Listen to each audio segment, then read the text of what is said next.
In a town forgotten by time, where trouble rides in with the wind and legends fade slower than scars, they chose the wrong person to provoke, and by the time they realized, it was already too late. The stage rattled into Larkspur Crossing like a tin can tied to the tail of a stray dog, kicking up grit and the sort of curious stares that always gathered when something new appeared in a place that disliked surprises. Cora Bellamy lifted her chin at the depot's plank rail and told herself the dust on her boots was the same as everyone else's, no different, no worse. Dust didn't care about cheekbones or finery or whether a woman had a way of catching light. The driver tipped his hat and hauled down the single trunk with its scuffed brass corners and neatly mended handle. Cora touched the sole ribbon at her collar, blue, because blue made her eyes look brighter when they were tired, and tried to breathe in a way that didn't look like she was counting. "Miss Bellamy," called the depot agent, a long-nosed man with spectacles that kept sliding. "Yes," she said. Her voice stayed even. She felt it as a small victory, like keeping a candle steady in wind. He eyed the envelope she held, the final letter that had folded a whole future into 4 pages of careful script. "You're expected," he said, though he didn't sound sure whether that was good news. "Mr. Kincaid's boy said to fetch you to the ranch. Cart's round back." Boy. She had imagined a man with the word husband around him like a weathered coat. Ephraim Kincaid, rancher, a practical soul who didn't care for frippery and wanted a partner to keep a ledger and a hearth. The letters hadn't been flowery. They had promised warmth in work, respect in the quiet, and a simple home with room for a garden. And more than once, they'd said, "You sound like someone who sees plain clearly. I want a life built on clear things." Plain. That word had never cut her until other people put their mouths around it. In the boarding house back home, it had been said with kindness, an older widow smoothing Cora's hair and saying, "There's honesty in a face like yours." Here it already seemed colder. A lanky youth rounded the corner with a mule and a flatbed. His hat was too big. His smile faltered when he saw her. "You're the—" He stopped, flushed. "I'm Amos. Mr. Kincaid sent me. We ought to get you—" He gestured vaguely as if there was a direction called, "away." Cora thanked the driver and placed a palm on her trunk. It contained 1 good dress, 2 serviceable ones, a shawl that had belonged to her mother, a ledger with careful columns that had kept a crumbling boarding-house solvent through 2 winters, and 3 letters tied with the blue ribbon she wore at her throat. They smelled faintly of lamp oil and cedar. She had reread them in the lamplight until parts of them happened in her bones. Amos tried to lift the trunk. He nearly tipped backward. A hand appeared beside his without fanfare, broad and work-roughened, catching the weight as if the trunk were a reluctant child. The hand belonged to a man with soot on his cheek and a streak of sun-bleached hair falling over one brow. His shirt sleeves were rolled. His forearms were nicked with old burns. "Mind your back," he said to the boy, and then to Cora, "Ma'am." He looked at her like a blacksmith looks at new metal, not judging its shine, just weighing what it could hold. "Thank you," she said, because gratitude felt better in her mouth than dread. He set the trunk gently in the cart and tipped his chin toward the mule. "Rowan Hale," he said. "Forge is down by the creek. If you need a pan mended or a kettle mated to its lid, I'll do right by it." Cora nodded. He didn't glance at her ribbon. He didn't inventory her face. He did, however, notice the way she kept one thumb tucked into her palm when she was thinking. Most people didn't notice that unless they were paying attention. Amos fidgeted, nerves pricking him like wind-blown seeds. "We best go, Mr. He don't like waiting." Cora climbed into the cart without letting the boy see that her knees hadn't made up their mind yet. Rowan stepped back, the sort of man who didn't put himself between a person and their direction unless they were in danger. She glanced once more at the depot, at the chalkboard that listed arrivals as if they were oysters on a menu, at the telegraph key, quiet as a held breath, and told herself again, dust is dust. You can build with it if you add water and straw. The road to the Kincaid spread threaded through cottonwoods that whispered secrets only to those who listened. Cora tried to gather her own in one place where they couldn't be picked apart by strangers' eyes. Amos kept darting glances at her like a boy stealing sips of a story he wasn't supposed to read. "Is Mr. Kincaid well?" she asked. He's a fair man. He's busy. His ma, Mrs. Temperance, she runs the house. You'll like it." He sounded like someone repeating a line he'd been given. "We got good stock. New barn. The creek runs clean." Cora pictured a clean running creek. She pictured washing sheets in water that didn't taste of iron, and a kitchen where bread rose because the room stayed warm when it should. She held on to those pictures when the Kincaid gate came into view. 2 posts painted white, and a sign with E. Kincaid in proud capitals, and the boy's shoulders climbed towards his ears. The big house stood square as a judge with its windows polished to an idea of purity. Men moved about the yard with the buzzing efficiency of a hive that had learned to tell itself it was happy. Mrs. Temperance Kincaid came out first, a narrow woman wrapped in acceptance of her severity like a shawl too tightly knit. "She must be Miss Bellamy," she said, and did not make it sound like a good thing. Her eyes swept her hem, her plain traveling dress, the ribbon. "You look—" She did not finish the sentence. She did not need to. "Where is Mr. Kincaid?" she asked, to keep the crack from the air between them. "In the tack room," said Mrs. Temperance, "counting what needs counting." She did not move aside. "Amos, take that trunk around back. If this is to proceed, we will keep the dirt out of the good hallway." If this is to proceed. Cora let the words sit in her chest, cold and heavy as a coin no one meant to spend. Ephraim Kincaid emerged wiping his hands, a handsome man by accounts that insisted on cheek hollows and a chin that got its way since childhood. He had the confidence of a person used to being the strongest certainty in any room. "Miss Bellamy," he said, smiling a smile that did not reach his eyes. "Welcome. You look—" He paused, as if the word wouldn't present itself. "Well enough." Cora opened her reticule and drew out the letter with the careful script. "Your last letter said the minister would be here this evening," she said, "because agreements are an anchor when water looks deceptive." He took the letter as if it might leave ink on him, skimmed it with a frown, and flicked a glance at his mother. "Plans change." "We were clear," Mrs. Temperance said to Cora, as if clarity was a weapon. "We require a woman of good character, sturdy constitution, and—" her eyes couldn't help themselves— "pleasant countenance." Cora's pulse picked up the way a bird does when a shadow passes over. She didn't blush easily. She learned young that some cheeks heat for you and make you look like a liar. She felt the heat anyway, a slow ember. "I keep a ledger," she said carefully. "I can make soap from ash and fat. I can bring a sick child's fever down with willow and patience. Pleasant countenances don't do those things." Mrs. Temperance pinched her lips as if a sour thought had found purchase. "You sound like a woman who argues." "I sound like a woman who listens carefully and chooses words that build." And the ember cooled because truth was water if you let it be.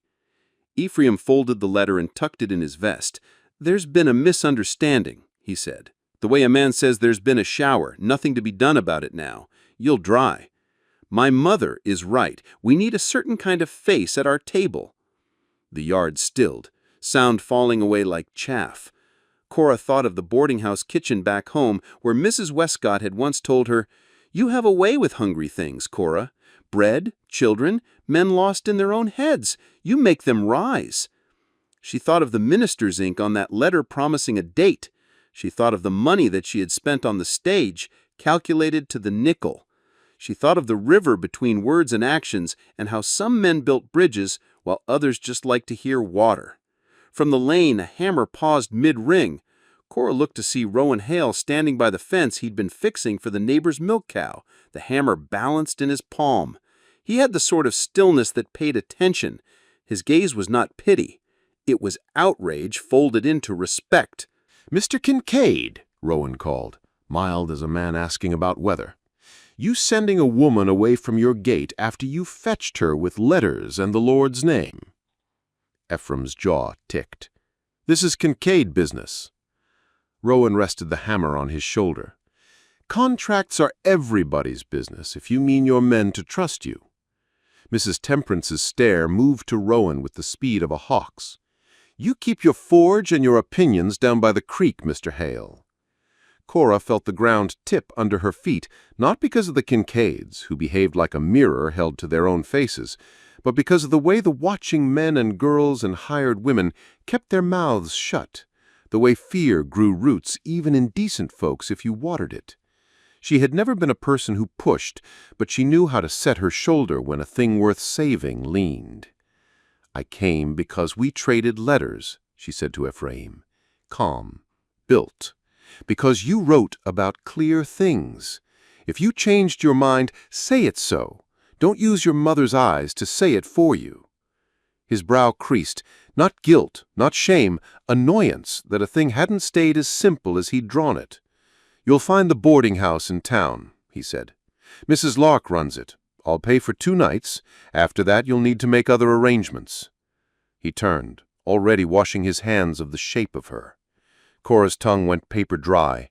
2 nights was a way of saying, "This is not your place." 2 nights was a way of keeping her in a sieve. The letters had promised reimbursement of fare. In her reticule, Cora had enough for 4 meals and the cheapest room if she shared. She had been poor before. She had not been humiliated like this. Rowan Hale spoke before the iron could cool. "You'll pay the fare," he said to Kincaid. "All of it." Ephraim laughed lightly. "You'll be paying my ranch accounts next." Rowan didn't smile. "I'll be paying attention." He turned to Cora without moving his feet, as if he were careful about entering a person's circle without permission. "Miss Bellamy, there's pie at the boarding house. Mrs. Lark bakes on Thursdays and doesn't hold back butter. If you allow it, I'll see your trunk delivered myself." Cora held his gaze. He didn't dress his courtesy in show. He offered help like a man offers clean water, because it's there. She wanted to nod. She also wanted to stand very still until the quiver in her knees belonged to a finished thing, not humiliation. "I thank you," she said again, and knew this time it was for more than the trunk. She walked away from the white posts, because sometimes you reclaim yourself by making your back a door that won't be opened from the wrong side. Rowan's boots fell into step only after she had taken 3 of her own, as if to say, "I am here, but not leading you where you do not choose to go." Mrs. Lark at the Magnolia House was a red-cheeked woman with arms like a wrestler and a heart that lived mostly in her baking. She took one look at Cora and tutted without cruelty. "It isn't you, honey," she said, passing over a wedge of pie so pretty a person could have cried. "It's the mirror in that big house. It makes everyone uglier." Cora ate slowly, because eating fast always leads to feeling like you stole something from yourself. The pie was apple with a whisper of cinnamon and a sigh of lemon. Rowan didn't join her at the table. He set the trunk at the top of the stairs and went to the stove to help Mrs. Lark lift a pot that steamed like forgiveness. "Leave it, Rowan," Mrs. Lark scolded, even as she let him do it. "You'll make the rest of 'em lazy." "I'll make them thoughtful," he said, and his smile, the first she'd seen, changed his whole face. Less serious, more daylight. "How long have you been at your forge?" Cora asked, because asking people about their work is a way of finding the parts of them they trust. 6 years. Came up from the river settlements after the flood. Larkspur's ground holds. You learn to be grateful for the kind that holds. "Do you write letters for other men?" The question left her before she could dress it up. The script in those letters was neat, patient, looped with a hand that mended as it went. There was a line in the second about how potatoes need good dirt more than they need compliments. She could not reconcile that line with Ephraim's mouth. Rowan's eyes flickered the way a man's does when he expects to swallow something bitter, and it turns out to be water. "Sometimes," he said, "folks come by who can talk truer than their hand can lay ink. I write what they say, I don't add." He glanced at her ribbon. "Kincaid asked for clean script. Nothing else." "You wrote them," she said, softly. It wasn't accusation. It was the relief of finding the seam that made the garment make sense. "I laid down words he dictated. If there's kindness in them, it didn't come from me, not on purpose." His jaw worked. "If I'd thought—" He stopped. "If I'd known he'd—" He stopped again, because some men refuse to tell stories that make excuses where apologies should be. Cora breathed in until the scent of cinnamon turned into air again. "It isn't your apology to make." "It feels like one," he said. "Sometimes the hammer that shaped a thing wants to own how it's used. That's a lie hammers tell themselves." Mrs. Lark banged a spoon against a pot to stop tears from starting where steam could hide them. "You'll take the corner room," she said to Cora. "It faces east, so the day starts where your eyes are. Feels like a better bargain." She lowered her voice. "Don't you go meeting men at their worst hour and thinking that's the measure of them. Most of them are better or worse depending on who's watching." Cora slept for an hour because bodies demand their due. When she woke, the light had shifted toward late afternoon, and voices rose outside like a headache does, slowly, then all at once. Mrs. Lark's kitchen spoon dropped again, but this time it was on purpose. "Don't answer," she said toward the hallway. "That'll be trouble at the door, sure as souring milk." The knock came either way, a hard knock, then a second, like a man testing fence posts with his fist. Mrs. Lark set her jaw and marched. Cora followed because fear loses a little ground when it's not alone. 3 men stood on the porch, Ephraim Kincaid in front, a deputy with a badge that had seen more polishing than moral weight, and a man Cora didn't know whose hat had the tilt of someone who liked the idea of his own silhouette. "We've been discussing this afternoon's confusion," Ephraim said. "I'll pay the fare to Carson's railhead." He offered a purse that clinked enough to make a point. "A mistake was made. Best undone quick." Mrs. Lark crossed her arms and leaned against the jamb. "Mistake was thinking you could measure a woman out here like bolts of calico." He ignored her. He held the purse toward Cora without looking at her face. "You'll be wanting to be on your way." Cora looked at the purse. She thought of accepting it and then teaching herself to call the aftertaste mercy. She thought of refusing it and being punished by pride's sharp corners. She thought of her mother's shawl in the trunk, worn thin where a baby had been rocked under it that didn't live long enough to unlearn rain. Rowan Hale spoke before the iron could cool. "You'll pay the fare," he said to Kincaid. "All of it." Ephraim laughed lightly. "You'll be paying my ranch accounts next." Rowan didn't smile. "I'll be paying attention." The deputy with the polished badge shifted. "You speaking as who? Blacksmith? Magistrate? Husband?" He smirked on the last word, as if he'd stuck a blade somewhere tender. Rowan didn't smirk back. "As a man who keeps his word where he puts it." He looked at Cora. "And as a witness." "A witness to what?" Ephraim said. "To a contract," Rowan said. "You sent for her. You promised marriage upon arrival, barring cause. You didn't claim a cause in your letters. You claimed a preference you didn't have the courage to write down." Mrs. Temperance Kincaid stepped up onto the porch, as if the wood thrummed to her will. "The cause is plain," she lifted her chin toward Cora. "Plain for all to see." There are parts of a person that refuse to be humiliated twice. Cora didn't know she had one like that until it stood up inside her and put its fan out between her and the word. "I am not a cause," she said, evenly. "I am a woman with skills and a name and a ledger full of clean columns. Your son asked for those in a wife." "Then he's changed the ask," the deputy said, eager to collect a man's approval on his tongue. "Ain't a crime to prefer pretty."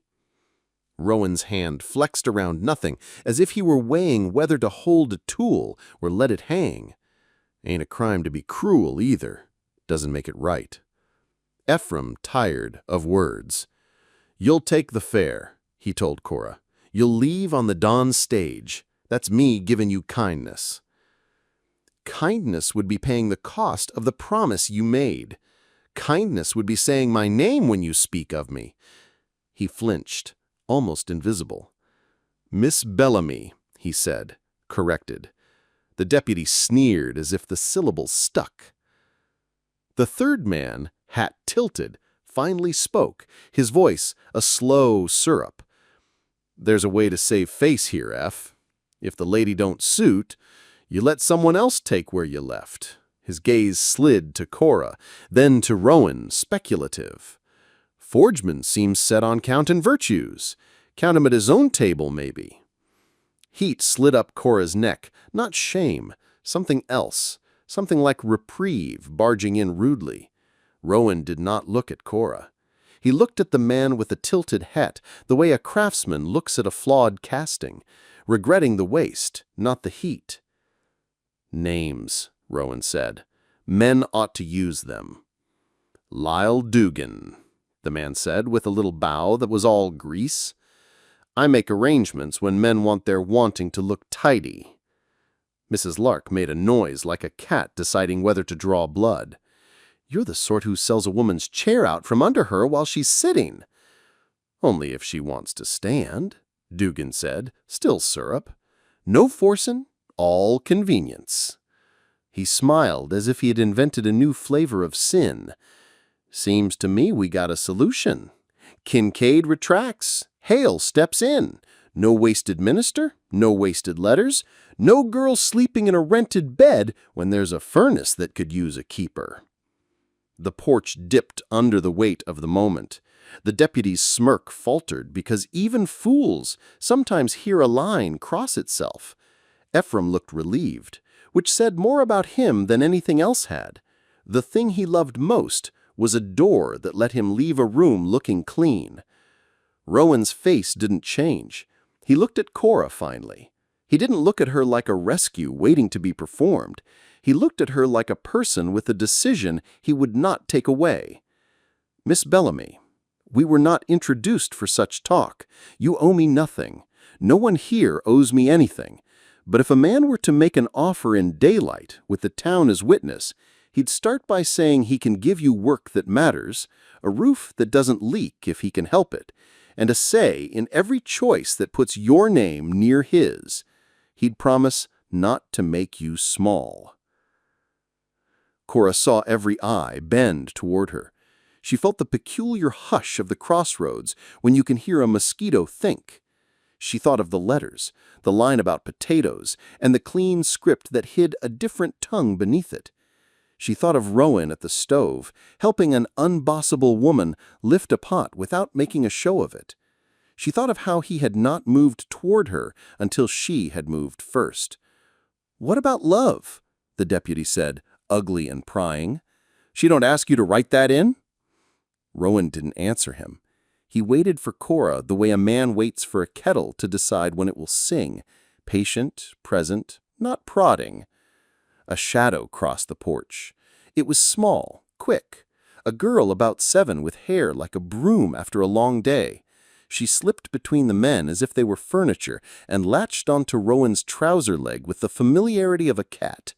He bent and scooped her up with a movement that spoke of practice. "Wren," he said, and the word held an entire other self she hadn't known existed. Rowan with child. "Where's your minding?" "Ran off," she said into his shoulder. Her eyes moved to Cora with the avidity of children when they sense a story. "You the lady from the letters?" Cora couldn't help it. She smiled. "I am a lady from some letters," she said.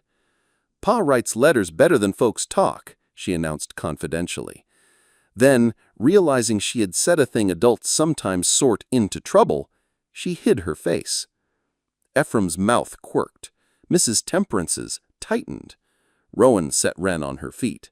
If he had a daughter, then he had a wife, or the memory of one. Cora had no right to that knowledge yet. She only had the evidence of the arm that had held the child like it had been built for exactly that. "Miss Bellamy," Rowan said again, and Cora realized he was still waiting for her, not for the town. "What you decide, I'll see you paid and kept safe while you make it. That much I can swear as a neighbor." Safety was not love, but it was an honest floor. Cora looked at the purse in Ephraim's hand, heavy with easy exit. She looked at Rowan and saw that his offer was not exit, but beginning, which is a scarier thing to accept because it asks you to be brave twice, now and tomorrow. "Mr. Hale," she said, a little hoarse, I don't know you." "You know enough of me to say yes and not be foolish, and you know enough to say no and still be safe." Mrs. Lark breathed in sharply. She had heard men barter before. She had not heard one put down his own advantage, like a tool that didn't fit the job. "I won't be traded like a chair," she said first, letting the room hear it. "Not by a matchmaker with sugar on his words, or by a man who likes the sound of doors closing behind him." Her eyes met Ephraim's, then Lyle Dugan's, and finally the deputy's, whose smirk had found no oxygen. "If I say yes, it is because I am walking where my feet choose." "Then walk," Mrs. Lark whispered, almost a prayer. Cora looked at Rowan. "If we were to begin," she said, trying out words that might be a bridge. "You'll let me see the corners of your life before I sit at your table as wife? You'll show me where Wren keeps her treasures and where the roof leaks? And we'll put our names together with the minister only when we both know the measure of it?"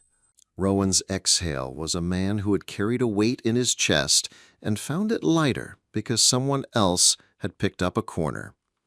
"Yes," he added, as if he couldn't help himself.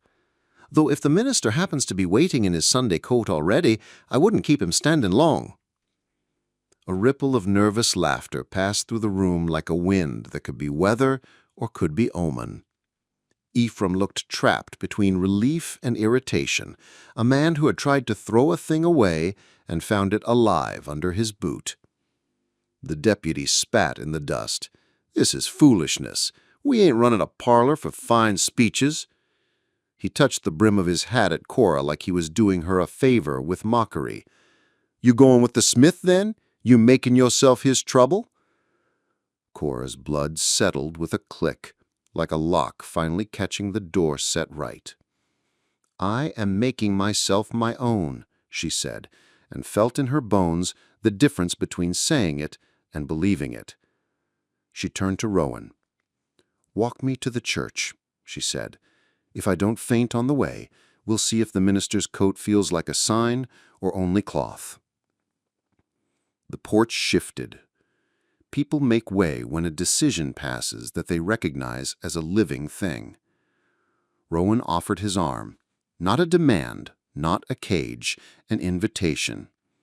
She set her fingers lightly where muscle met flannel and felt steadier because steadiness likes to be shared. They went down the steps, through the late light that caught dust and made it gold, past Ephraim's open mouth and Mrs. Temperance's narrowed eyes, and Lyle Dugan's hand flicking an invisible speck off his sleeve. Wren trailed them like a sparrow who thinks she's invisible when she isn't. Mrs. Lark followed far enough to give the impression of a chaperone, and not so far as to make it a parade. At the church, a square building that looked like someone's heartfelt attempt at a ship, they found the minister sweeping up nails from a repair to the back pew. He looked at Rowan, then at Cora, and his lined face made a decision it had made for other couples. "I will not make this harder." "You have your license?" he asked gently. "No," Cora said. "We have only the urge to do this right, and the good sense to know we might be rushing." "Sense is a start," he said. He leaned the broom against the door. "Come sit. Tell me what you know of each other. Tell me what you intend when you say yes." Rowan's hand twitched as if he meant to reach for hers and remembered that reaching is a thing that should be invited. She took his anyway, because sometimes a woman shows a man the bridge is safe by stepping first. His palm was warm and nicked and fit around hers like tools do when they were made by someone who listens to metal.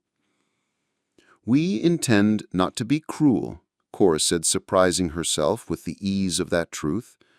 "We intend to use words like planks.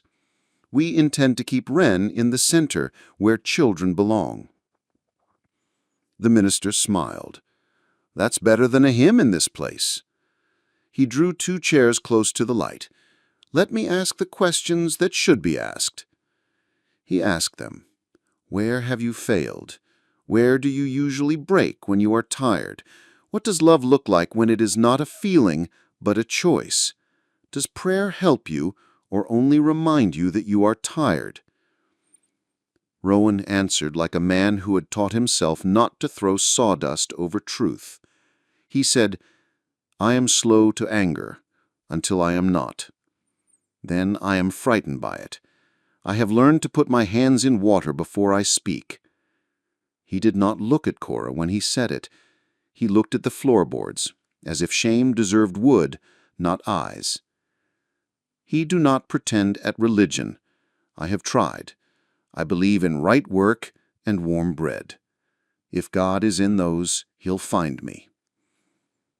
Cora found her own honesty lining up like nails. "I am careful. It makes me good with other people's money, and sometimes smaller than I mean to be. I'm learning to spend courage. I believe in God the way I believe in yeast. I don't see it working until bread rises, and then I am grateful I fed it." Rowan's mouth curved, a soft astonishment. He said, "You make me want to be brave without shouting," he quieted. She didn't trust her voice. She nodded. The minister looked at their joined hands. "You could marry today and make a life that holds, or you could wait 3 days and make a life that holds better, because you took time to look at where the nails sit." He paused. "Either way, you will hurt each other.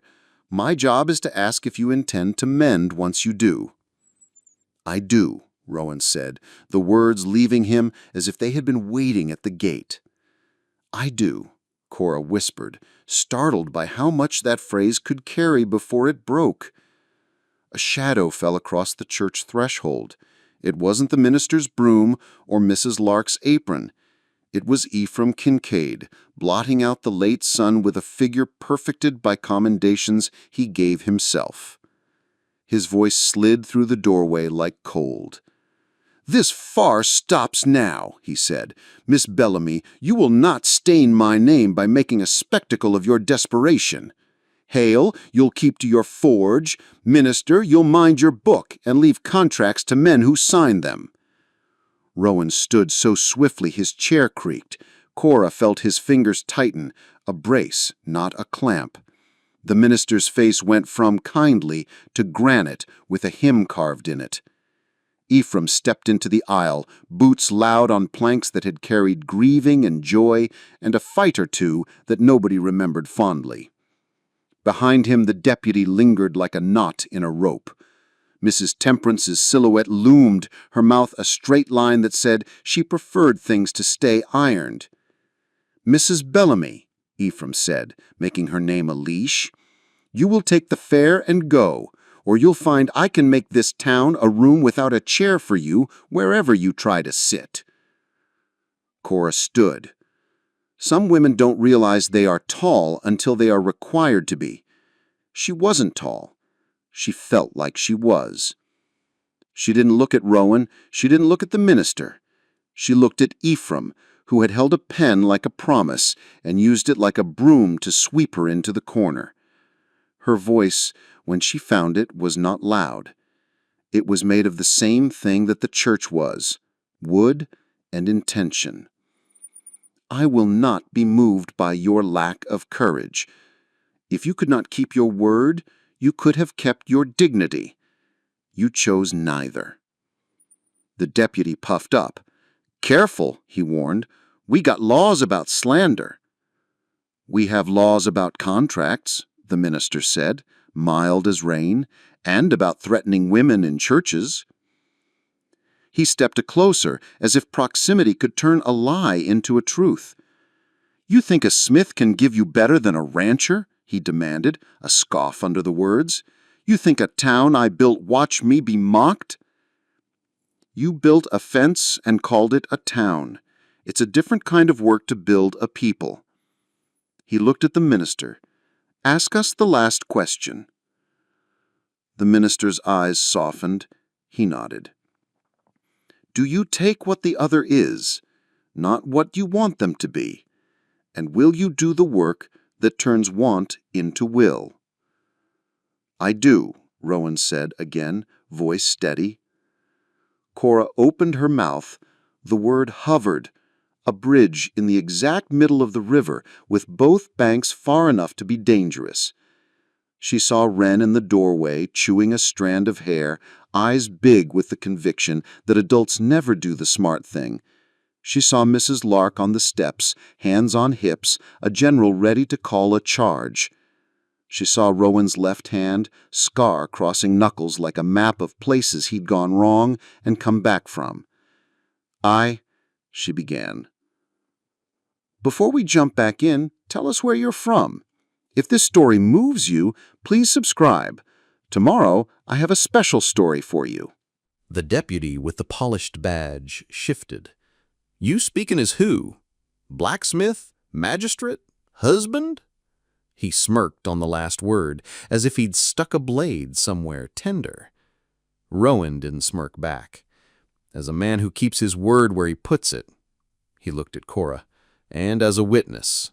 A witness to what? Ephraim said. To a contract, Rowan said. You sent for her. You promised marriage upon arrival, barring cause. You didn't claim a cause in your letters. You claimed a preference you didn't have the courage to write down. Mrs. Temperance Kincaid stepped up onto the porch, as if the wood thrummed to her will. The cause is plain, she lifted her chin toward Cora. Plain for all to see. There are parts of a person that refuse to be humiliated twice.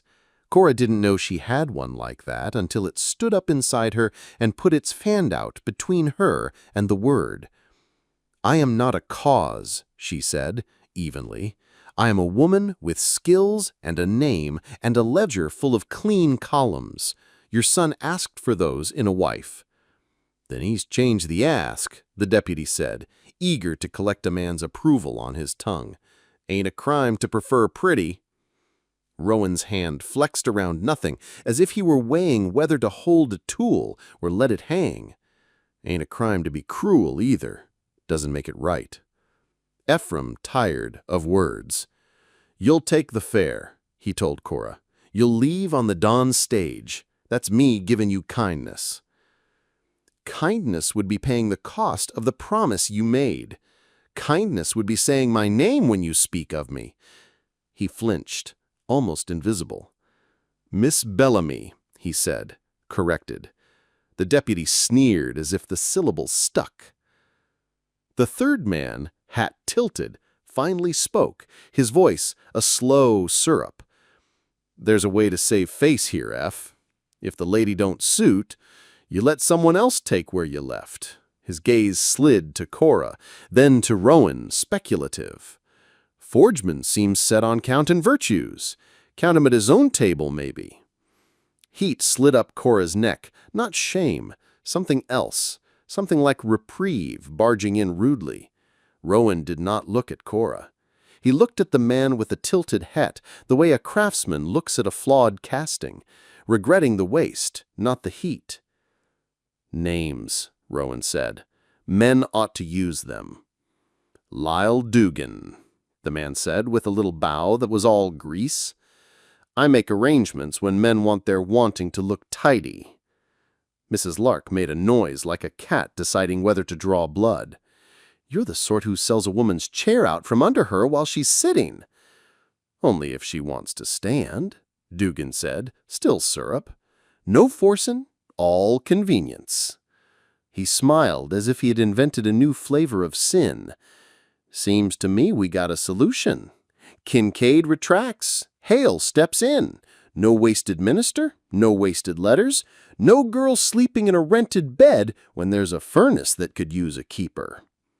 The porch dipped under the weight of the moment. The deputy's smirk faltered because even fools sometimes hear a line cross itself. Ephraim looked relieved, which said more about him than anything else had. The thing he loved most was a door that let him leave a room looking clean. Rowan's face didn't change. He looked at Cora finally. He didn't look at her like a rescue waiting to be performed. He looked at her like a person with a decision he would not take away. Miss Bellamy, we were not introduced for such talk. You owe me nothing. No one here owes me anything.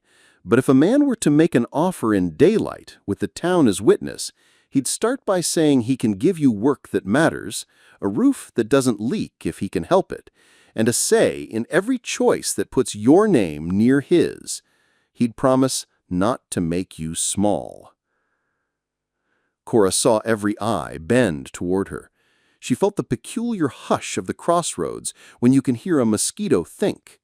She thought of the letters, the line about potatoes, and the clean script that hid a different tongue beneath it. She thought of Rowan at the stove, helping an unbossable woman lift a pot without making a show of it. She thought of how he had not moved toward her until she had moved first. "What about love?" the deputy said, ugly and prying. "She don't ask you to write that in?" Rowan didn't answer him. He waited for Cora the way a man waits for a kettle to decide when it will sing, patient, present, not prodding. A shadow crossed the porch. It was small, quick, a girl about 7 with hair like a broom after a long day. She slipped between the men as if they were furniture and latched onto Rowan's trouser leg with the familiarity of a cat. He bent and scooped her up with a movement that spoke of practice. "Wren," he said, and the word held an entire other self she hadn't known existed. Rowan with child. "Where's your minding?" "Ran off," she said into his shoulder. Her eyes moved to Cora with the avidity of children when they sense a story. "You the lady from the letters?" Cora couldn't help it. She smiled. "I am a lady from some letters," she said. "Pa writes letters better than folks talk," she announced confidentially. Then, realizing she had said a thing adults sometimes sort into trouble, she hid her face. Ephraim's mouth quirked.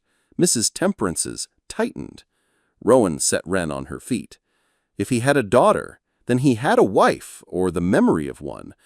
Cora had no right to that knowledge yet. She only had the evidence of the arm that had held the child like it had been built for exactly that. "Miss Bellamy," Rowan said again, and Cora realized he was still waiting for her, not for the town. "What you decide, I'll see you paid and kept safe while you make it. That much I can swear as a neighbor." Safety was not love, but it was an honest floor. Cora looked at the purse in Ephraim's hand, heavy with easy exit. She looked at Rowan and saw that his offer was not exit, but beginning, which is a scarier thing to accept because it asks you to be brave twice, now and tomorrow. "Mr. Hale," she said, a little hoarse, I don't know you." "You know enough of me to say yes and not be foolish, and you know enough to say no and still be safe." Mrs. Lark breathed in sharply. She had heard men barter before. She had not heard one put down his own advantage, like a tool that didn't fit the job. "I won't be traded like a chair," she said first, letting the room hear it. "Not by a matchmaker with sugar on his words, or by a man who likes the sound of doors closing behind him." Her eyes met Ephraim's, then Lyle Dugan's, and finally the deputy's, whose smirk had found no oxygen. "If I say yes, it is because I am walking where my feet choose." "Then walk," Mrs. Lark whispered, almost a prayer. Cora looked at Rowan. "If we were to begin," she said, trying out words that might be a bridge. "You'll let me see the corners of your life before I sit at your table as wife? You'll show me where Wren keeps her treasures and where the roof leaks? And we'll put our names together with the minister only when we both know the measure of it?" Cora felt the ache that lives in places where another woman's name sits. Jealousy has hands, but it didn't reach for her throat. Grief did. She walked a few steps before trusting her voice. "I'm sorry," she said, "for the fever, for the forgetting, and for the remembering." Rowan nodded. "You?" he asked. "Tell me the part of you that you guard." "I guard quiet, because it is where my sense lives," she said. "I can get small, though, when I'm afraid. Not silent. Small. I make myself take up less room. Men find that convenient. I am practicing not doing it. It will be work." "Then I'll make room with you," he said. "Not for you, with you." The words landed in the place inside her where belief is built plank by plank. She nodded because some gratitude is better carried than spilled. They circled back as lamps were being lit and the day's heat gentled into something a person could hold. Rowan stopped her near the forge door, almost sheepish, almost boy. "Made something," he said, "with no obligation in it, just a promise to try." He reached into the pocket of his apron and drew out a circle of metal, simple and earnest. It wasn't polished. It had the softness iron gets when it's been worked by hands that like being honest. "A ring," she said, ridiculous tears swarming her for a small, plain thing that was not a boast. On the inside, she felt a shallow groove. "Wren asked to add," Rowan said. She scratched a feather with a nail while it was soft. Wren bounced on her toes. "So you remember to fly if you get stuck." Cora slid the ring over the first joint of her finger and stopped. "When the license is filed, when the minister says the words, then it goes where rings go. For now, pocket." She tucked it into her skirt, feeling it against her hip like a promise that wasn't heavy. "Thank you," she added, because the words wanted more room than they got. On the way back to town, men watched them from the saloon porch with that particular narrowness that sits on faces when power thinks it has been asked to make room. Lyle Dugan leaned against a post and smirked like a man who had invented velvet. He tipped his hat at Cora without respect. "Good evening," he said. "Here there's a wedding uphill. I bring gifts when there's a party to be had." "No parties," Rowan said, "just paper and patience." Lyle slided his eyes over Cora and made a small mouth. "Pity," he said. "A man needs merriment when the weather turns. Deputy Hall tells me Sheriff Pearsall don't like his townsfolk making a habit of civil disobedience. Licenses is one thing, stirring is another. Wouldn't want Mrs. Lark's rooms declared disorderly because she favors certain folks." Rowan took a step forward the way lightning takes a step. You see it before it's there. Cora put a hand to his sleeve. "Water," she said softly. "Hands in water." He breathed. Lyle's grin faltered for a fraction. He hadn't expected the woman to hold the man like rain and mercy both. "We'll see you at the wedding," Lyle said, pushing off the post. "If there's one." "There will be," Mrs. Lark said from her stoop, voice like a skillet. "And you'll be too busy minding your hat to clap, so don't bother coming." The first night passed under a sky pricked by more stars than Cora's tired mind could count. The second day was work wrapped around hours measured to show their corners. Rowan took her through the forge, where the good copper rivets were kept, which tongs belonged to which jaws, how the bellows wheezed if Wren pulled too hard. He walked her through his small house, 2 rooms and an attic, neat in the way of men who put things back because they have no one to blame when they don't. There was a leak in the eave. He told her what he tried to fix it. "It keeps learning around me," he said. "I reckon it needs another brain." They ate stew at Mrs. Lark's with wheat bread and butter that tasted of grass. Rowan told a story about a mule that wouldn't wear shoes unless bribed with dried apples. Wren told a story about finding a frog that had swallowed a firefly and laughed so hard she hiccuped herself red. Cora told a story about a ledger that caught a thief because the columns wouldn't balance in a way only mischief would invent. When Cora walked back to her room the second night, Lyle Dugan fell in beside her with the quiet of a man who prides himself on moving like bad weather. "You could save yourself a world of displeasure," he said conversationally. "You could take the fair and make for Carson. I know a family in need of a governess with a clever hand. All soft-spoken. You'd avoid being the talk people spit." Cora did not stop. "I prefer talk people keep." "You prefer men who make their own iron where others make money," Lyle said, smile in his voice. "Dangerous sort of taste. Men who believe in planks and promises have a way of costing women comfort when the wind rises." Cora stopped then. She turned to look at him fully. The lamp by Mrs. Lark's door made a coin of light on his cheek, and it looked counterfeit. "I was humiliated on a porch by a man who likes the sound his boots makes while he leaves. I didn't break. You won't either. You'll bend around me and call it grace." He laughed, low and pleased. "We'll see." He stepped into shadow. "Sleep tight." Cora did not sleep tight.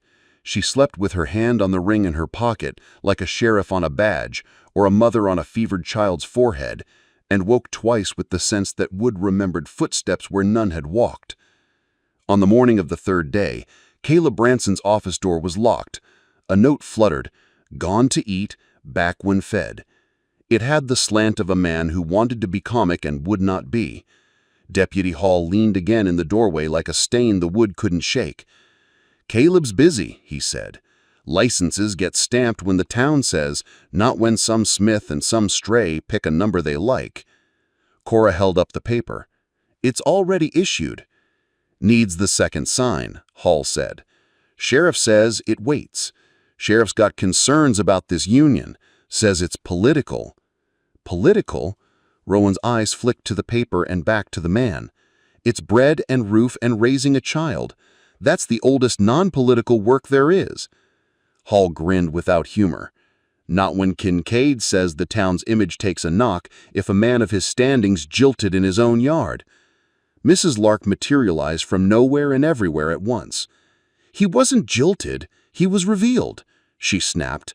"And this town's image could use a knock if it makes room for more truth." "What's the sheriff's concern exactly?"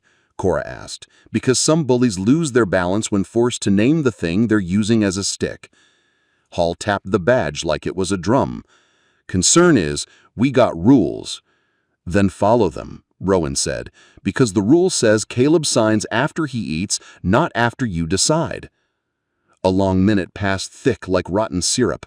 Then Caleb rounded the corner with a biscuit in his hand and guilt on his face. "Deputy," he said, more nervous than sorry, "you can't." "Town concern," Hall said, but he stepped aside a fraction, enough for Caleb to slide by. Caleb took the paper. He glanced at Rowan. He glanced at Cora. He looked at Mrs. Lark the way men look at women who will write the names of cowards in the back of a book. He signed. Cora heard the word come out like a foot reaching for the next plank of a bridge built over fast water. The church smelled of oiled wood and dust, and the minister's broom still leaned against the door, as if even it were listening for where the next board would land. "I will not be rushed into saying vows to spite a man who broke his word," she said, finding the shape of it as she spoke. "I will marry when I know the corners. 3 days. We'll file a license in the morning, and we'll spend those days seeing if our intentions keep their shape." A murmur moved the air, not disapproval, surprise that a woman could set the clock with a sentence and make it ring. Rowan's hand tightened once around hers and then eased. 3 days, he said, and relief swam with respect in his voice, because he'd wanted a yes and got something better, a measured yes. "We'll do it proper." Ephraim Kincaid's mouth pinched as if the word proper had wronged him. "You make a spectacle," he said, to Cora, to the minister, to the town, to the way the light fell through the church windows and made everyone visible. "You'll regret it." "I regret men who think regret is something they can threaten others with," Cora said. She was surprised to hear how steady she sounded. Inside, her ribs trembled like a horse after a hard pull that somehow ends at water. The minister nodded, lines in his forehead folding in approval. "Come at 9, he said. "Licenses are issued out of Caleb Branson's office. He's a weather vane, but he respects ink if it's watched." His eyes flicked to Ephraim, "And he respects people watching him." "Try your papers," Ephraim said lightly. "Then try living in a town whose gates you walked through with your head too high." He turned on his heel, the deputy following close, and Mrs. Temperance pausing long enough to leave behind something sharp. "Plain is as plain does." Rowan's jaw worked once, hard, and stilled. Cora felt the urge to answer rise like heat, and did not. Let some words die of their own meanness.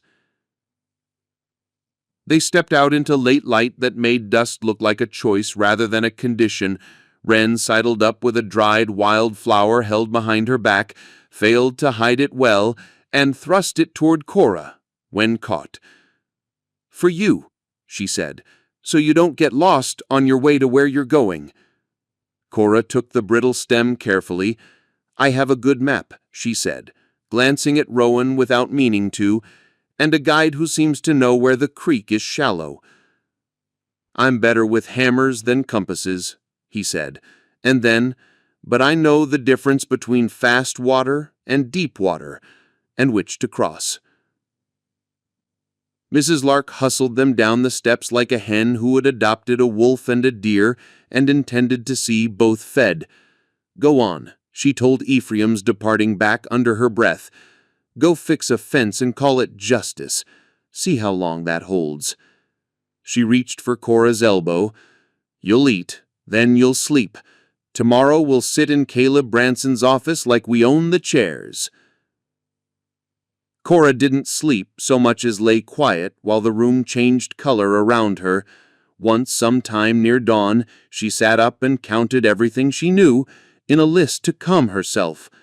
Rowan's daughter was called Wren and hid her treasures in her left pocket. He rolled his sleeves rather than button them. He answered truth with water and time.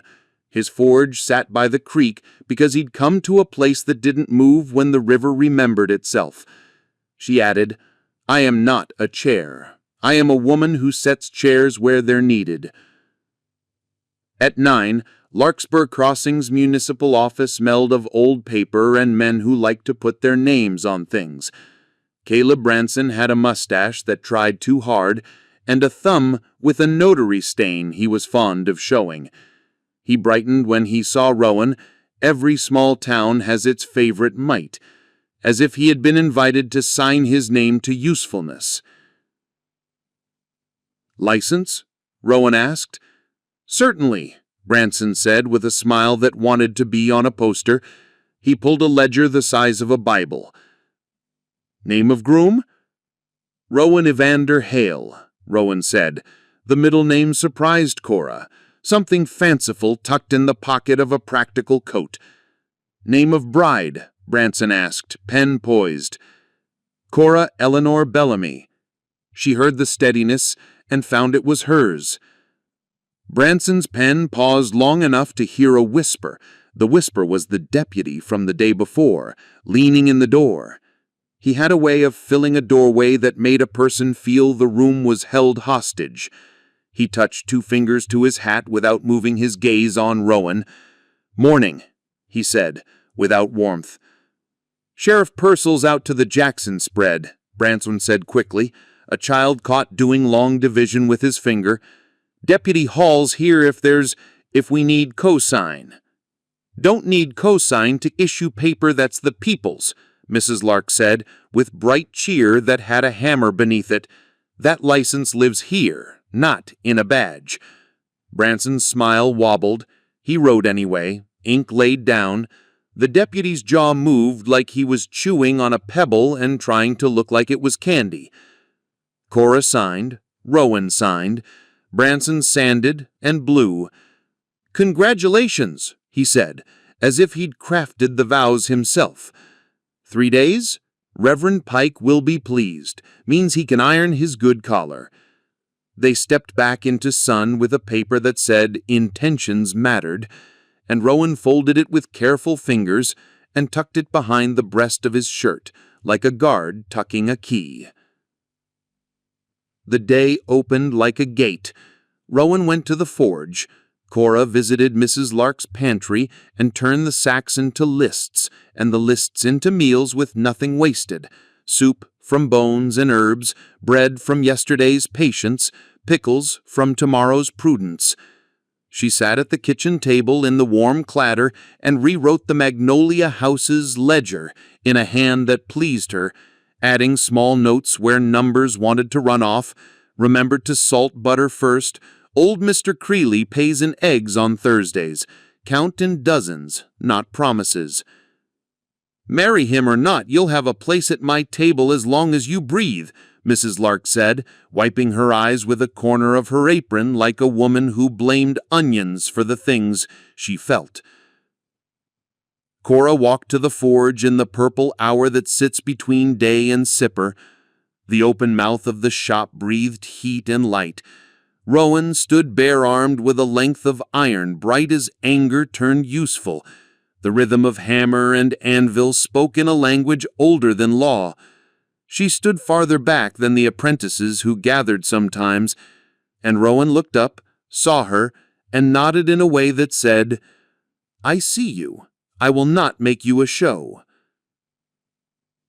Wren darted from behind a barrel, saw Cora, and flung herself into orbit like a small planet that had found a proper sun. "You came," she said, relief plain as flour on her face. "We made Niles all day.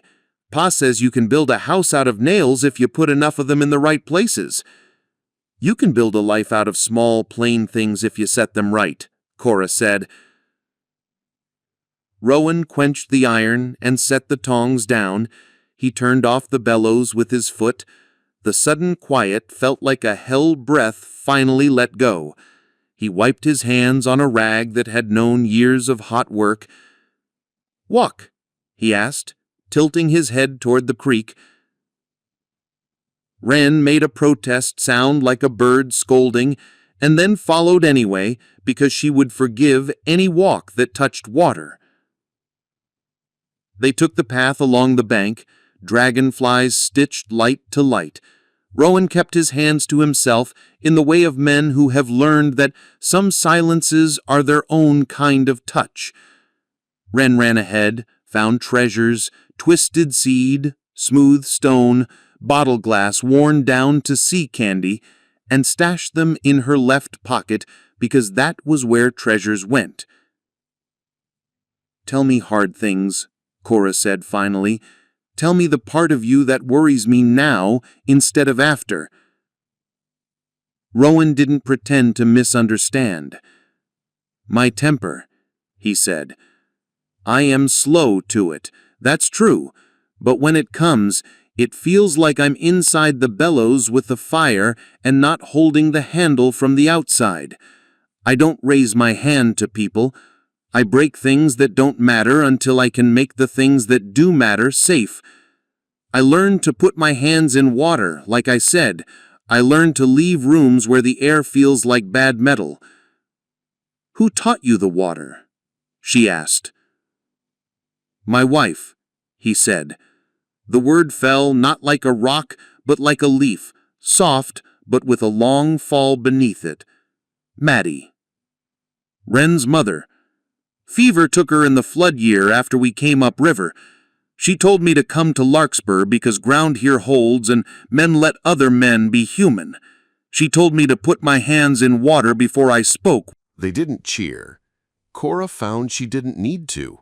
The quiet in her chest was bigger than cheering. "Reverend Pike's at the church at noon," Caleb said, avoiding Hall's eyes. "Said he'd mop the floor before he married anyone. Call it respect." Noon found the church smelling faintly of lie and hope.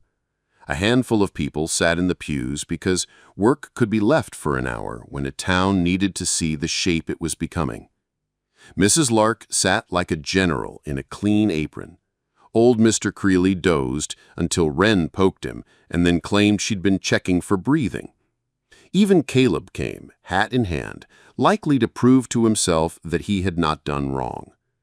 Cora stood under the window where dust hung like reverence. Rowan faced her, hair tamed as much as it could be, sleeves buttoned for once, hands steady because they'd already shaken when they needed to. The minister smiled at them both, as a man might smile at a crop that had decided to come up after a hard spring. "If either of you have unsaid things," he said, "say them now, where they can be blessed." Rowan looked at Cora and didn't reach. "I will not make you small to fit my pride," he said. "I will put my hands in water when I am angry, and my knees to the floor when I do not know what else will do.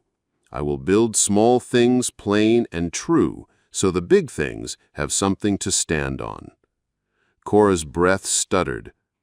"I will not be silent to keep peace that is only quiet," she said. "I will keep the ledger of our days honest and make bread that holds us twice, once on the tongue and once in the memory. I will keep Ren in the center. I will let love be work." The minister nodded, eyes bright.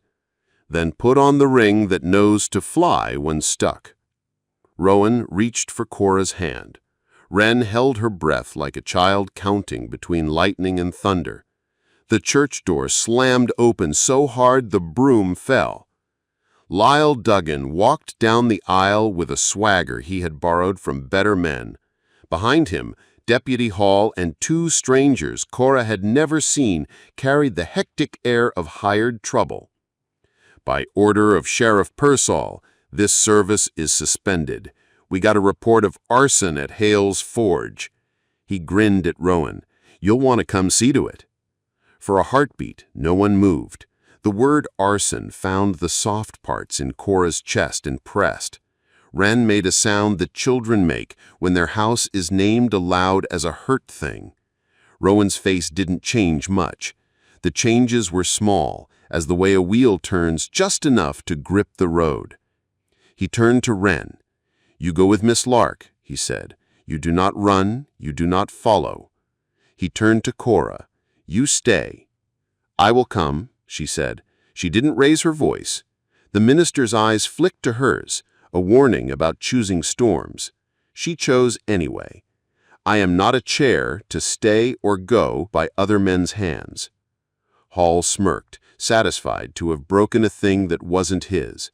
"Thought you'd say that," he said. "Come along then. Bring your water hands. You'll need 'em." The forge sat at the creek's bend, where the wind usually carried smoke away friendly. Now smoke boiled in a column too black to be accident. Rowan didn't run. He lengthened his stride like a man who knows which steps waste breath and which steps gamble on a life. Cora kept pace and felt each breath like a decision that could break or hold. The door to the shop stood ajar, as if courtesy had opened it. Fire writhed along the rafters with unnatural eagerness. Someone had soaked the wood with something that burned fast and mean. "When's drawing?" Cora said, before she could stop herself.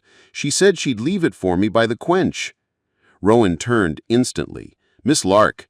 "I've got her," Miss Lark panted, because she had run once he'd told her not to, duty always beating orders in a fair race. Ren was tucked under her arm like a bundle of sticks that argued.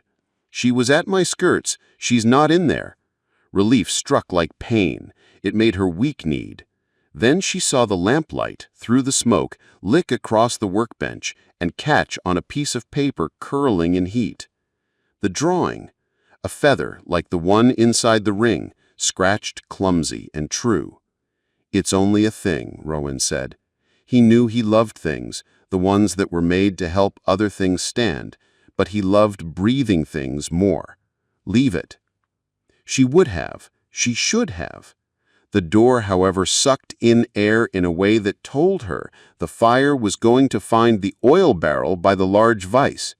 If the barrel went, the roof would follow. If the roof followed, the houses on the lower bank would be ash by morning, and the wind would carry it to the Magnolia House and the church, and anyone too slow or too sure. "The barrel," she said. "It'll go." Rowan saw it in the same instant. He moved, but Hall blocked, palm flat against Rowan's chest, enjoying the press. "Can't go in," the deputy said. "Hate to see the town lose its Sith. Kincaid's got a new hay rake wants mending." His smile was wrong on his face. "Listen to the law." The hired men behind him shifted, unsure. Either the deputy had overplayed his hand, or arson hadn't been part of their understanding of an easy morning. Lyle Duggan leaned against a fence post, bored. "Better men than you've watched a shop burn," he said to Rowan. "You got a house. Build again." Rowan lifted Hall's hand off his chest, without looking like he had. "Move," he said. He didn't raise his voice. He didn't have to. A man with a forge voice knows how to put heat in the part of a word that makes other men's bones remember when they were ore. Hall held. It was a mistake. Rowan shifted his weight. Hall staggered. The hired men, boys truly, stepped back, unwilling to be the kind of brave that gets your lungs cooked. Cora took the moment and ran. She heard Rowan swear without words. She heard Miss Lark say a prayer that was a threat with polite punctuation. She soaked her shawl in the trough and clutched it over her mouth. Heat slapped her like a drunk trying to apologize. The forge was a mouth eating its own tongue. Smoke throbbed. Cora went low. She could see the barrel sweating, blistering. She could hear sap popping under the roof joists, thin, high, like a child clapping in a nightmare. She saw the drawing, almost ash, and knew she couldn't carry everything. She chose the wedge under the barrel's foot, kicked it free, and threw her weight into the metal. It budged, a little. She pushed harder and felt fear turn into something useful. "Cora!" Rowan's voice came through the fire like a rope thrown by a steady hand. He was at the door, then inside, then at her shoulder, then shoulder to shoulder. Together, they rolled the barrel away from the heat's attention. "Door, now," he said. They staggered for it. The roof groaned. Something gave way with the sound of a split promise. A beam dropped and struck sparks from the anvil like a small storm. Outside, someone shouted that the bucket line had started. The creek would feed them enough to fight if the roof stayed up. They got to the threshold, and the door jerked inward. It slammed. The bar dropped with a hard, sure sound. Rowan hit the wood and felt the heavy brace hold. Cora's mind made a small, ridiculous note. The man had built the door well. She turned. Through the smoke and the animal light, she saw a shape at the small side window, a hat tilt she had already learned to dislike. Lyle Duggan's mouth made the soft curve of a man saying an easy thing. "You'll want to see what men do when they make their own rules," he said. "Some lessons stick better when the skin remembers." He gestured vaguely with 2 fingers. The hired boys hesitated, and the deputy's voice cut through, thin and sharp. "Do it." Rowan reached for the iron bar. He'd built it to hold against men, not for men. He drew a breath that hurt. "Back," he said to Cora, "as far as you can." "No," she said, because the river had risen and there was no pair of feet here with the luxury of dry. "We break it together."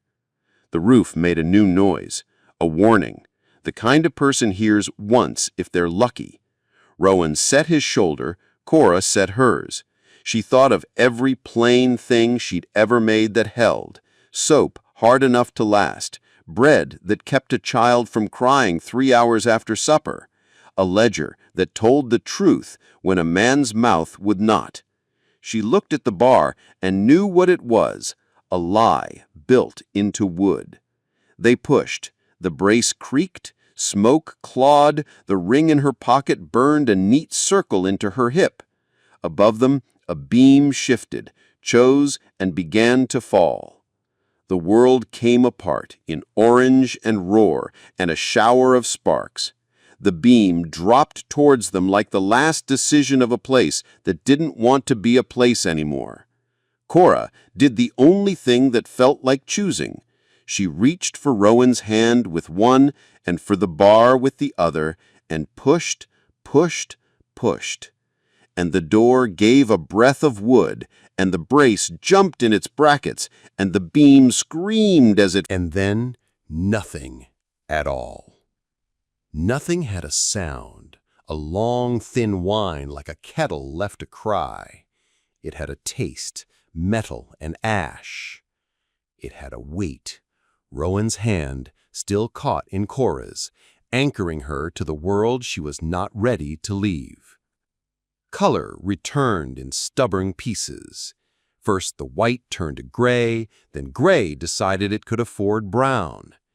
Cora felt wood under her palms, slick with heat and soot, and understood that her body had the sense to keep pushing even when her mind went blank. The bar was a stubborn bone and a door that wanted to breathe again. Someone outside struck the hinge a second time.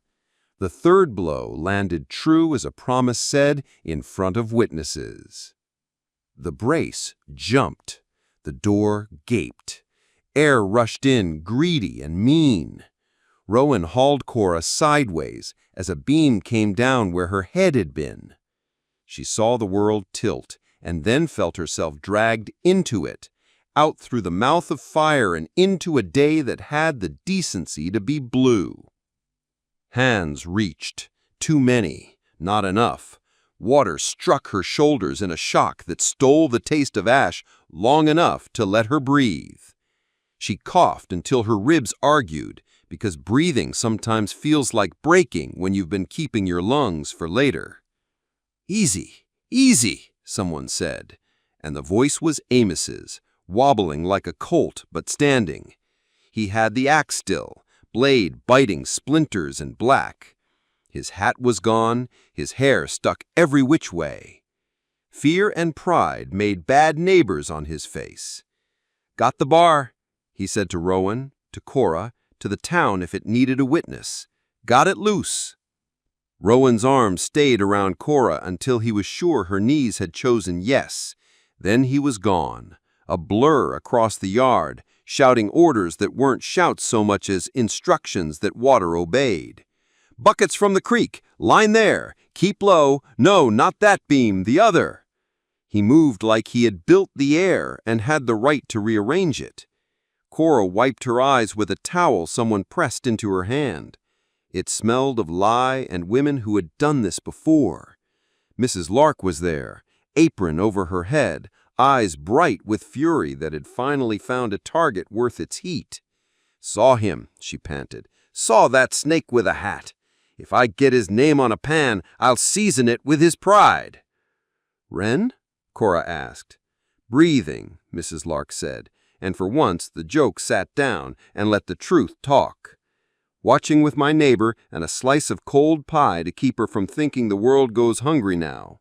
Go to her when you can walk straight. Right now, you find your feet and you find your voice, because men are about to start pretending they didn't see what they saw." Cora found her feet because the ground under her was called Rowan and Mrs. Lark and Amos, and a bucket line that reached from the creek like a spine. She found her voice because she had been rejected by a man who thought her words were decoration, and she had learned that plain words hold roofs up. She scanned the edges. Lyle Dugan had moved back into shadow, posture lazy as a cat who'd knocked over a lamp and planned to blame the curtains. Deputy Hall hovered with his arms folded and his chin tilted, looking for a way to own the story. Caleb Branson was there, hat in both hands, eyes wider than good sense, and guilt had already started gnawing at him because that's what it does when a man knows he let someone else set the rules. The forge did not die easy. Fire hates to be told no. It sulked and lunged and tried to keep a piece of everything it had touched. Men ran with buckets, women ran with sheets torn into strips. Mrs. Lark's neighbor ran with a prayer that sounded like a list of names. Rowan climbed the roof with Amos at his heels and kicked the burning shingles free, each one a small sun giving up its last light. When the final beam was persuaded to hold, he came down the ladder like a man whose body could only count to one word, go, and then count again. He did not look at Deputy Hall. He did not look at Lyle Dugan. He looked at the black mouth of his shop and then at Cora, and the way his eyes softened around her name without speaking it made her throat hurt more than the smoke had. "Who barred the door?" Cora asked, because stating a fact is how you untangle a lie before it dries. "It was down when I got there. I swear it. I hit the hinge first because the brace looked like it wouldn't. If I hadn't—" "You did," Rowan said simply. "That's the only piece that matters." He clapped the boy's shoulder once, a strike that made shame sit down and let pride stand up. Then he turned to the crowd. "Deputy Hall," he said, even and plain, "did you order men to stand between me and my own door?" Hall found the corner of his mouth that smirked when it should have listened. "I told you to obey the law. That's my job. You wanted to run into a burning building. I advised against it. Shame you don't respect structure." Cora swallowed the scald of rage and looked for water in herself. "You advised against moving the barrel that would have taken the roof," she said, not accused, described. "You advised against saving the row of houses downwind. You advised against keeping a child's drawing from becoming ash because you like the sound you make when you tell people no." Hall's eyes narrowed. "You got a quick mouth for a woman new in town.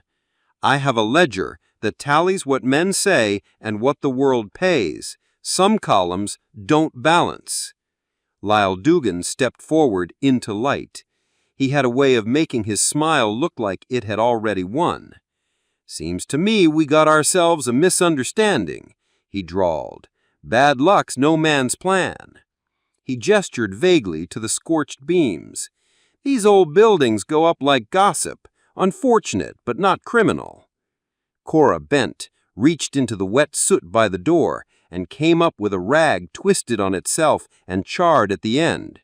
It smelled of kerosene and something floral, lavender oil maybe, from a fine house that likes to pretend it's a garden. "This wick is the wrong kind of accidental," she said. She lifted it to her nose, then held it out. "Lavender, not a forge smell, not Mrs. Lark's kitchen. Mrs. Temperance Kincaid favors lavender." A stir moved the crowd like a breeze thinks about being wind. "You accusing a lady of arson?" Hall scoffed. "That's slander and then some." "I'm noticing.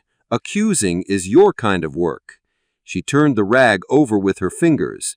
"This was wrapped tight and lit. Whoever made it wanted time to walk away." She looked up at Lyle. "You smell like a poured-out lamp." His mouth sharpened.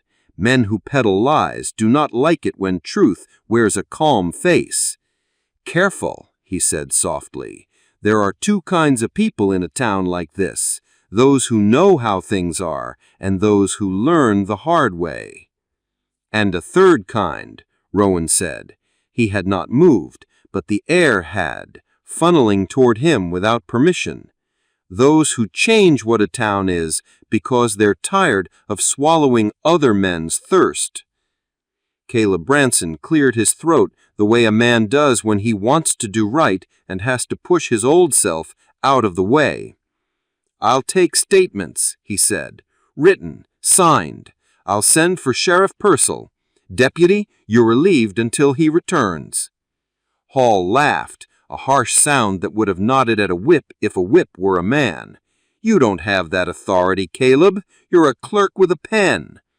Mrs. Lark stepped between them, and the look she gave would have sent a bull back to the barn. "And there lies the trouble," she said. "Men forget pens write the laws they like to hide behind." "Statements, then," Caleb repeated, louder this time, as if volume could turn decision into backbone. "Miss Bellamy, you first. What you saw, what you smelled, what you did."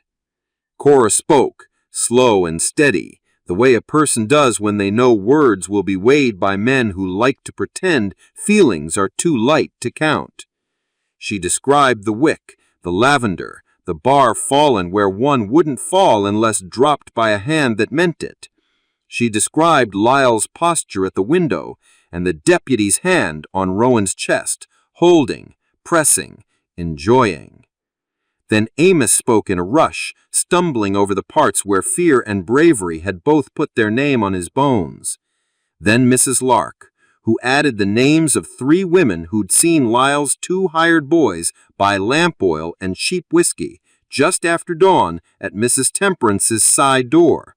The side door, mind, Mrs. Lark said, where decent people pretend their less decent errands don't smell. "Boys buy oil," Lyle said. "Oil burns. That's the nature of it. You can't blame the match for what it was born to do. You can blame the hand that struck it, Rowan said. Hall bristled. Enough, he snapped. All of you. Sheriff will sort it. He'll be back by nightfall. Until then, a voice cut in. You'll remember who wears the star because a town said he... Hand me your star, Purcell said again. If I find I was wrong, I'll tack it back on you my own self. If I find I was right, you don't want to be wearing it when the judge asks me why I didn't take it. Hall ripped the badge free and slapped it into the sheriff's palm like a child trying to make noise instead of sense. Lyle Duggan's smile sharpened, then smoothed.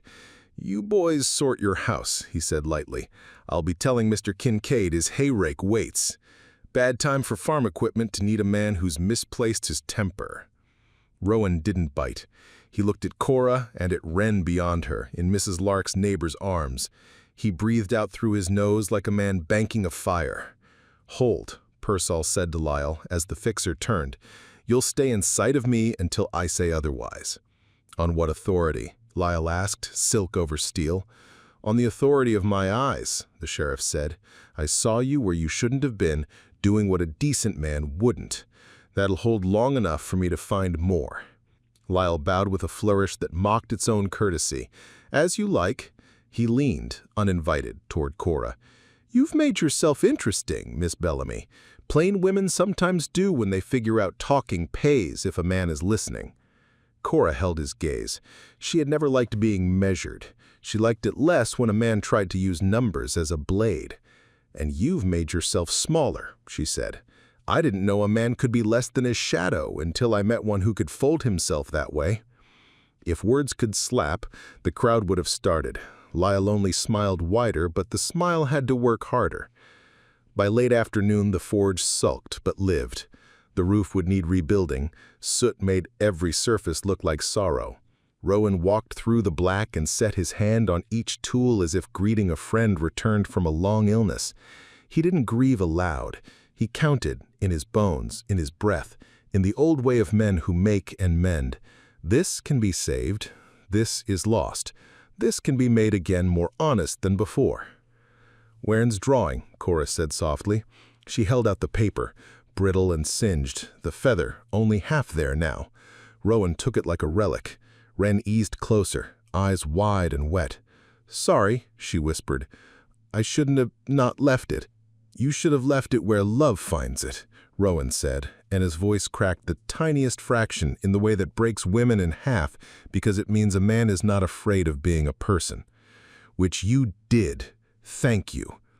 He slid the drawing into a tin and set it on a high shelf as if it were a saint in a kitchen. Then he turned to Cora. We don't have to stand up in a church tomorrow if the world has other business. I will not ask you to say vows with ash in your hair. Cora touched her pocket where the ring had burned its circle. It sat cool now, as if it had used its fire to mark something that didn't need marking again. We will, Cora said.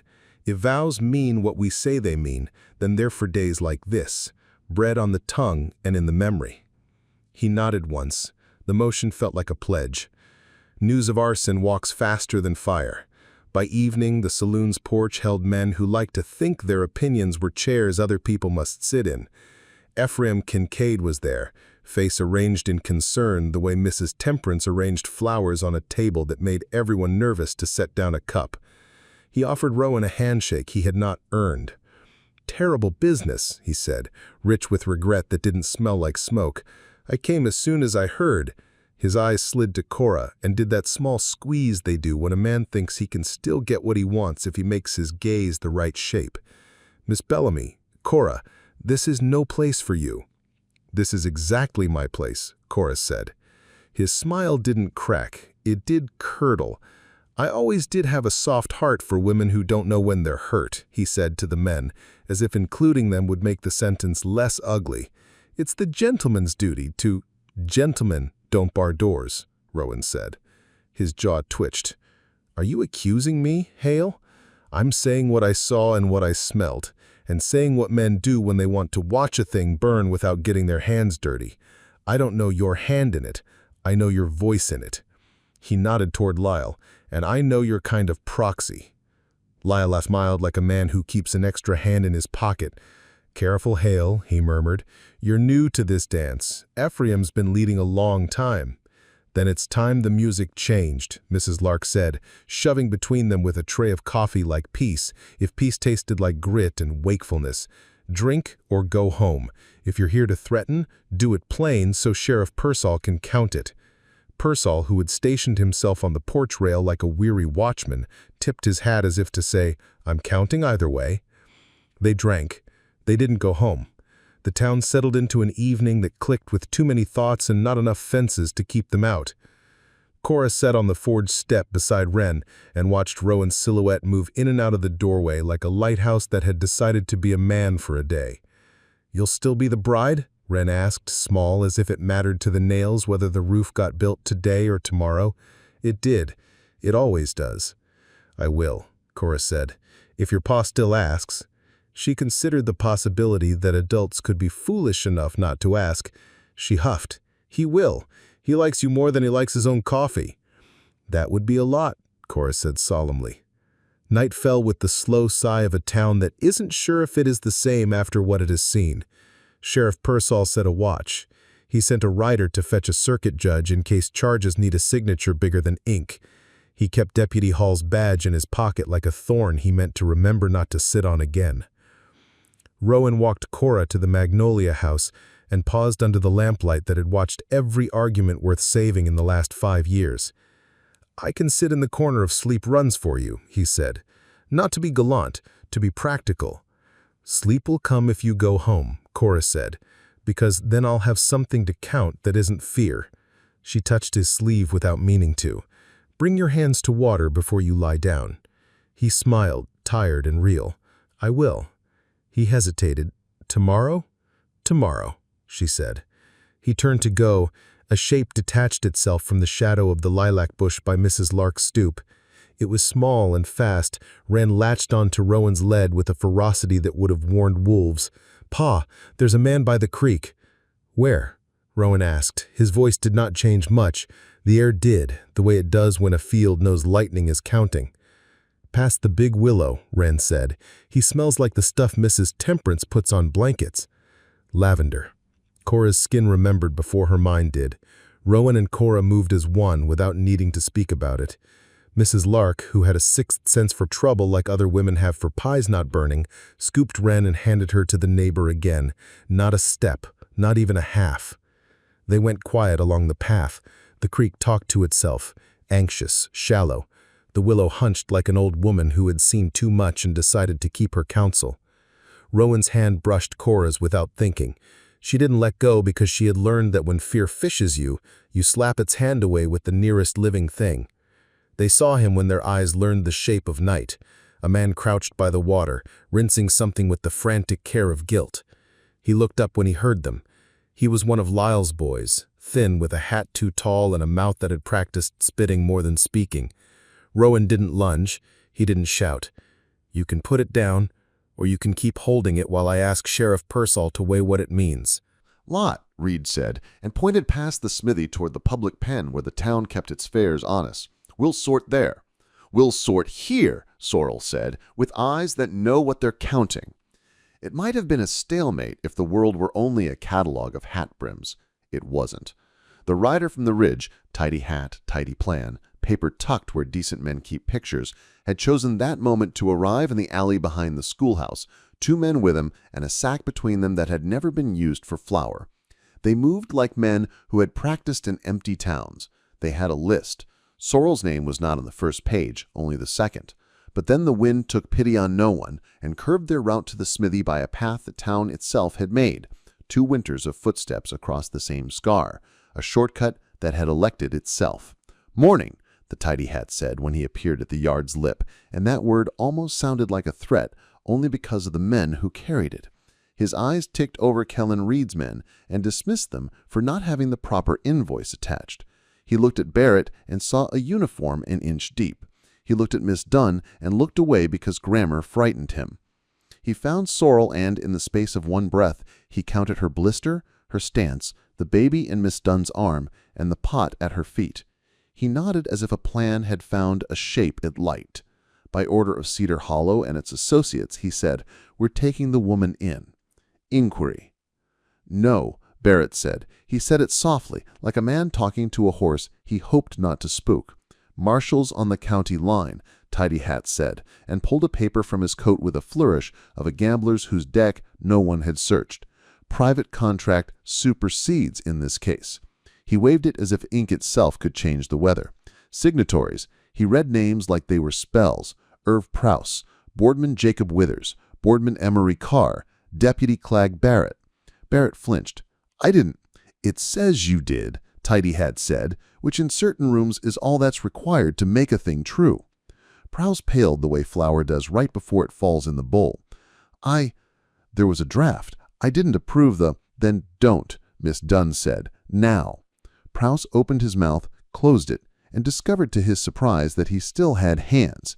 He dipped the paper, tore it in half, then in half again. It felt less like bravery than a man finally disagreeing with his own reflection. The Tidy Hat laughed, unkindly. "Paper breeds quicker than rabbits," he said. He lifted 2 more sheets from another pocket. "You can ruin one letter. There's a dozen unborn in a desk somewhere." "You take one more step toward her," Roland said. "Your bones will make a music I don't care for." 2 men moved anyway. They stepped around the anvil and put their hands out as if to offer help to a woman who had not asked. Miss Dunn shifted the baby to one hip and with the other hand lifted a ladle that had not been intimidated by soup all day. She stood between them and discovered again her talent for being a wall. Sorrel did not retreat. She moved sideways, a learned thing, from years of letting a nervous horse pretend it had invented her idea. She put nettle between herself and the Tidy Hat. The mare laid her ears back in the universal language of, "You'll be sorry." "Don't make this ugly," Tidy Hat said. "It's already is," Sorrel answered. He nodded to his men. They came in a rush that thought it was a plan. Roland's allet met a wrist. Miss Dunn's ladle met a nose and discovered to nobody's surprise that noses bleed well enough without invitations. Barrett reached for his gun and found his hand catching Miss Dunn's glare instead, and redirected with a kind of shameful grace to grip a shoulder and swing it away from Sorrel. Prouse, a minor miracle, tripped a man with ledger accuracy. Kellen Reed stood by and watched, one corner of his mouth wrinkled as if the mess displeased him aesthetically, but not morally. He held up a restraining hand toward his own men, because a fight between contractors saves a company money, and he planned to enjoy the savings. Sorrel had no fist to spare and no interest in starting a collection. She had a halter lead and the patience to use it. She flicked the rope, quick and precise, into a loop that found a man's ankle and taught him geometry. He fell with the astonishment men reserve for gravity's stubbornness. He stepped aside when he thrashed, did not bother to kick him, saved the anger for something that had earned it. "Enough," Tidy Hat snapped, and pulled from his coat the only argument some men believe in, a small pistol that imagined itself bigger. He aimed, not at Sorrel, he wasn't a fool, and not at Roland, he wasn't suicidal, but at the clay pot. "This is where he lives. This is what he taught you. Take it away and the myth will starve." Sorrel's breath sawed. The blister found a new octave. The baby in Miss Dunn's arm squeaked a small horn calling a small cavalry. "Don't," Sorrel said. "Move," Tidy Hat said, and cocked the hammer with the smug little click that makes decent men consider unlearning decency. Barrett moved first, not fast, not elegant, but honest. He stepped between Tidy Hat and the pot, hands open, badge visible, and at last for the right reason. "Enough," he said. "You shoot a woman's hearth in front of her, you'll need more paperwork than you've got pockets." Tidy Hat laughed and sighted past him. The barrel flicked left, a hair, a thought, and pointed at the baby. Sorrel didn't think. Her body moved in the old way, toward, not away. She crossed the yard in the length of a heartbeat she didn't have to spare. Palm out, blister open, and gripped the muzzle. Heat bits sting hard at the oil-slick steel. Her skin sang with it. She shoved, down and away, felt the gun's bark at close range tear a bite out of the dirt where the pot's shadow leaned. The world jumped, cursed, then chose a different key. Roland's mallet rose. Barrett's fist, long unused, longer resented, found the Tidy Hat's jaw with a dull sound and a satisfaction that startled him into 3 new versions of himself.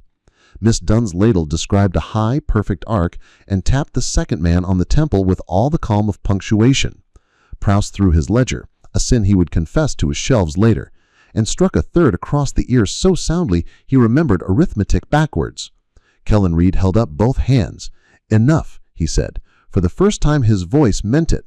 "We're not dying over a pot." "No," Sorrel said, eyes wild and clear. "You're not living without it either." The yard steadied, the tidy hat bleeding from his lip, and discovering his pistol had learned to fly, cursed in a curious, educated way. He backed off, hands at his sides, calculating.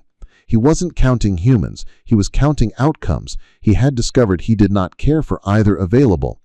He turned to Kellen Reed and found no immediate contract. He turned to Barrett and found, to his surprise, a man. He turned to Sorrel and found a wall of heat and was too wise to lean on it again. "We're done," he said, lying. He signaled to his men. They retreated without showing their backs, the way water recedes from a rock it can't shape. For now. He flicked a look at Kellen Reed that in another grammar said, "Not your town, not your myth, our ledger." When they were gone, down the alley, into their saddles, into the next chapter he intended to write elsewhere, Kellen Reed exhaled and looked 10 years more human. He scrubbed a palm down his face like a man washing a bad dream. "You're making friends," he told Sorrel. He nodded, a concession he would never put in stone. He tipped his hat to Miss Dunn and to Doc Green in what might pass, if you squinted, for respect, then to Roland in a shape that meant he knew where his teeth would trouble him tomorrow. He looked once more at the pot, as if to memorize its diameter for a report he wouldn't write. "We'll talk again," he told Prowse, whose ledger lay in the dust like a lost child. "Preferably when your teacher isn't on the board." He left, his men with him, the yard expanding behind them like a lung relieved of corset. The sudden quiet smelled of singed hair and soup, and a new thing Sorrel wasn't ready to name. She could feel the long emptiness after adrenaline, the tired that goes all the way to the nails and asks whether there's any you left inside the costume. The baby answered by being heavier in Miss Dunn's arms, and then wailing with the misfortune of a body inconvenienced by an empty stomach, exactly when a heart wanted to talk. "Feed," Miss Dunn said, and handed the small, insistent creature back. "Talk later. Talk sours if you serve it in the wrong order." Sorrel settled. The baby latched. The world obtained edges again. Barrett stood with his hands hanging like dogs not sure where to lie down. He looked at Sorrel as if she had just undone something tight around his throat. He looked at the pot as if it had manners he would like to learn. He looked at his own knuckles with the baffled awe of a man who had just used them decently. He began. It wasn't an apology. It wasn't an excuse. It was the first letter of a language he had not been taught. He looked at Doc Green because Doc's face had always known grammar. "I'll ride after the marshal. Tell him about the men from the ridge." Doc Green nodded once. "Do that." Barrett's boots found the road. He looked back only once. It was enough to make a promise to the yard with his eyes. "I will come back a different man, or not at all." "Good," Miss Dunn said, softer than anyone had heard her say anything since Easter 3 years ago when the choir had hit harmony by accident. She fussed, nothing and everything. She tucked the blanket under Sorrel's elbow. She arranged the brick near her feet. She moved Prowse's ledger out of a puddle he would never have noticed. "Eat again after," she told Sorrel. "You look like a fence post that thinks it can be a tree, and I'd rather it not try both at once." Sorrel made a sound that might have been gratitude and might have been a laugh. She shifted because the ache in her hips had found a new opinion. She watched the road where the wagon had vanished and felt the pull in her belly ease and then return like a tide not ready to be finished. Ivor on a wagon, cuffs on his wrists that knew how to hold a coal as if it were a child, the marshal's hat cutting the day into wedges that would not agree. The second rider on the ridge. The words leverage is leverage. Her skin went cold, though the fire held. The door opened inside her chest again, not to grief this time, but to a map. It drew itself without her permission, line by line, with the economy of a hand that had learned to keep secrets. It showed the cottonwood cut, and the ankle-breaking rut where spring always stole a wheel. It showed the low ditch where gazebo dreams still lay on a pile after the council's last attempt at adornment. It showed the stand of willows that gave shade to a creek that did not deserve it. It showed the rise at Miller's Acres, where a man with a hat too new and a job too old might set up a privatized version of the truth. "We can't sit," she heard herself say. Miss Dunn did not ask who she meant. "No," she agreed, as if she had been on the same map all along. "But you," she tapped the baby's foot with one finger, "you can't go." Sorrel knew. Her bones knew. Her blister knew. Every part of her that had gone to war through the night wanted to go again, but every part of her that had learned mercy's weight said no. The two stood on either side of her spine and argued. "Roland," she said, before the arguments could get personal, "harness Moss and Huckle to the dray. If the road broke, they'll pull the wagon out. Bring rope, not the fancy kind, the kind that has already learned its job." Roland nodded, already moving. He said, "Moss will complain, but he'll pull." "Doc," she said, and he had already stood. "Please," she faltered. The word please was heavier than most and didn't fit her mouth snug. "Please go with them. If the marshal needs convincing, you are the man I'd place between him and the wrong decision." Doc Green's hat found his head like a shy dog. He said, "I intended to be inconvenient. Now I'll do it in a wagon." "Prouse," she said. He started like a boy who has just been called upon in a room where he's been humming a song only he can hear. "Yes," he answered, like a period hopping from foot to foot.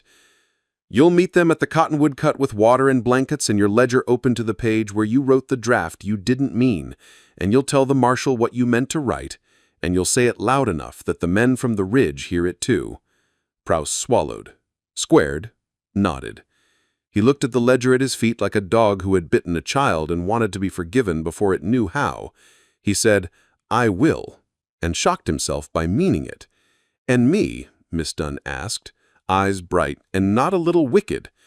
"You," Sorrel said, weighing her in the mouth of her mind, "will decide what kind of man you want to have been when your company writes your obituary." He laughed, quietly. "You think I get to decide?" "I know you do," she said. "You've been deciding all day."